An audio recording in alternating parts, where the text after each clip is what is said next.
Commencement de notre forêt comestible, partie 1. Bonjour enfants de la Terre. Ici c'est Adak, Géo, Family. Faire une vidéo pour vous expliquer le projet de notre forêt comestible.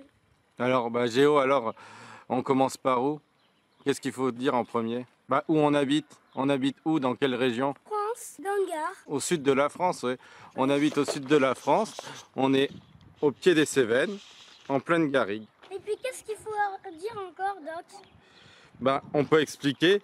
Donc on est en pleine garrigue et avant notre terrain il y avait des forêts. Dans ces forêts on en a à peine 100 mètres de chez nous.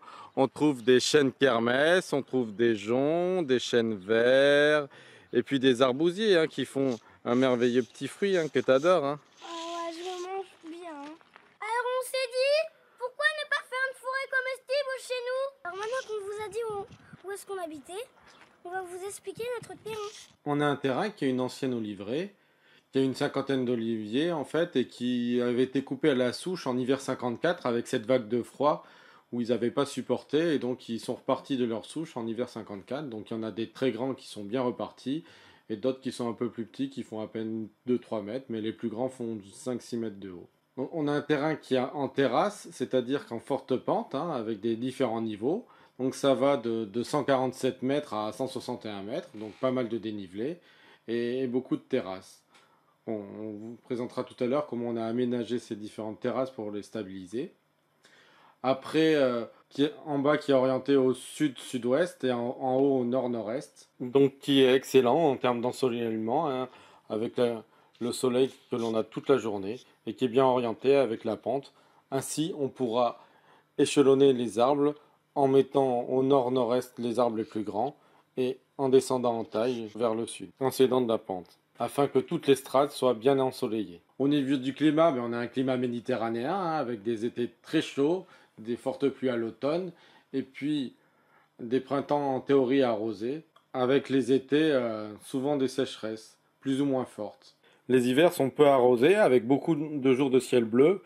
Et puis peu de gelée, on a à peine une vingtaine de jours de gelée par an et on n'a pas encore connu ici en 7 ans de gelée en dessous des -5, mais par sécurité, il faut prendre -8 ici dans le coin, en température de sécurité, en rusticité pour toutes les plantes.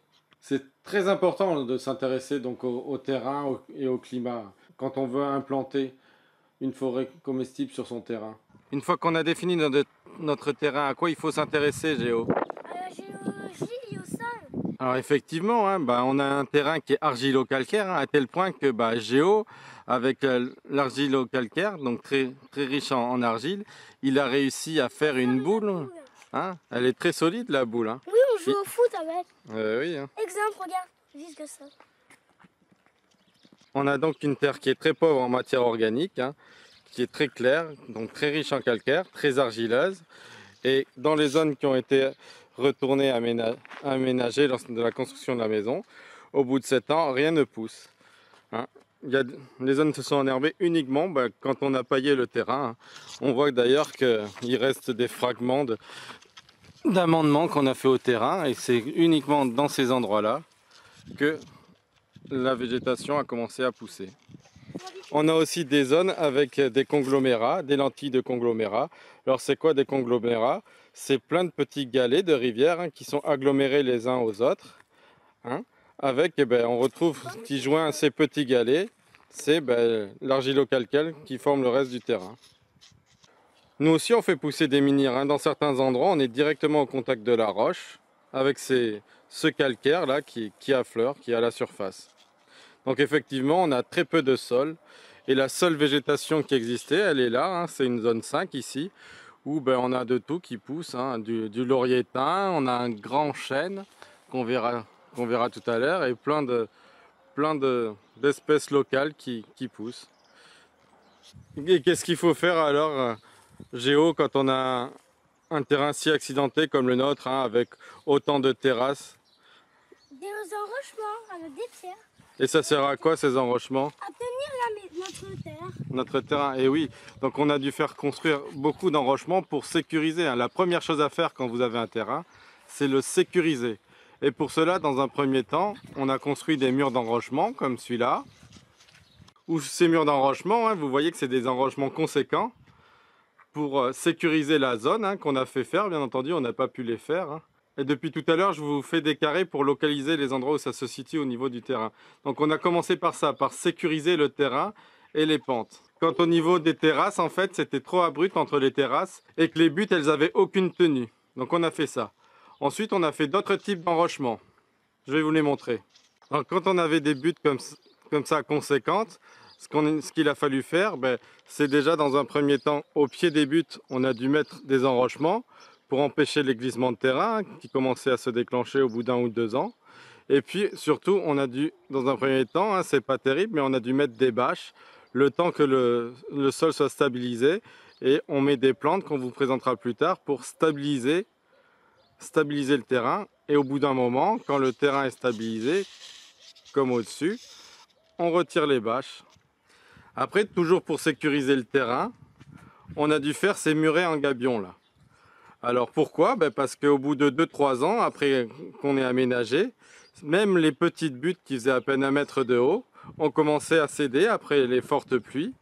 Donc qu'est-ce qu'on a dû faire? On a dû faire ces murets pour sécuriser. Donc à l'arrière, on a fait 1 mètre de pierre derrière, et puis ces murs en gabion dans des cages métalliques où on a rempli avec des pierres. C'est un travail qui est très difficile, très fastidieux, où il a fallu mettre tout de niveau. Et on l'a fait à plusieurs endroits sur le terrain pour sécuriser ces différents plateaux.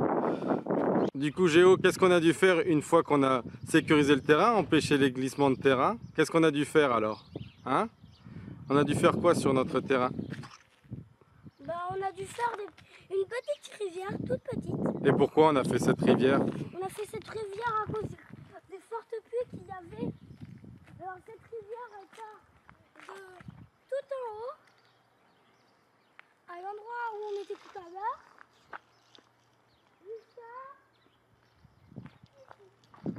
Et oui, la rivière, elle alimente la mare.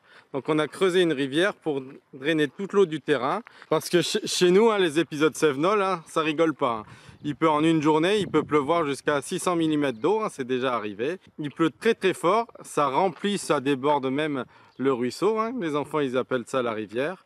Et on a dû sécuriser tout le terrain pour pas que le peu de terre qu'on a ou qu'on fabrique soit emporté.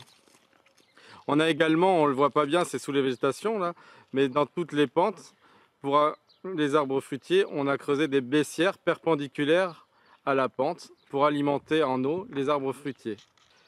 Vous l'avez compris, on a des conditions très difficiles sur le terrain, parce que voici l'état de la terre. Avant qu'on démarre la forêt comestible, on avait ça, une fois qu'on avait construit sur tout le terrain, on avait ça, sans terre, très minéral, donc de l'argilo-calcaire. Et on a dû partir de zéro, en plus avec des conditions, vu qu'on est dans le sud de la France, hein, on a eu des températures extrêmes, on a des épisodes de sécheresse, donc on a peu d'eau, donc on a dû faire avec. Donc qu'est-ce qu'on a fait, Géo, au niveau de l'eau? On l'a gardé, par exemple, vous vous souvenez quand on a parlé du ruisseau? Et ce ruisseau, il est alimenté par la pluie. La pluie. Et cette eau, quand elle tombe dans la mare, ça la garde. On essaie de la garder. C'est la fin de cette vidéo sur les forêts comestibles. Si vous avez apprécié, mettez un pouce bleu. Et si vous voulez en savoir plus, abonnez-vous pour que nous les enfants puissions continuer à vivre sur notre belle planète.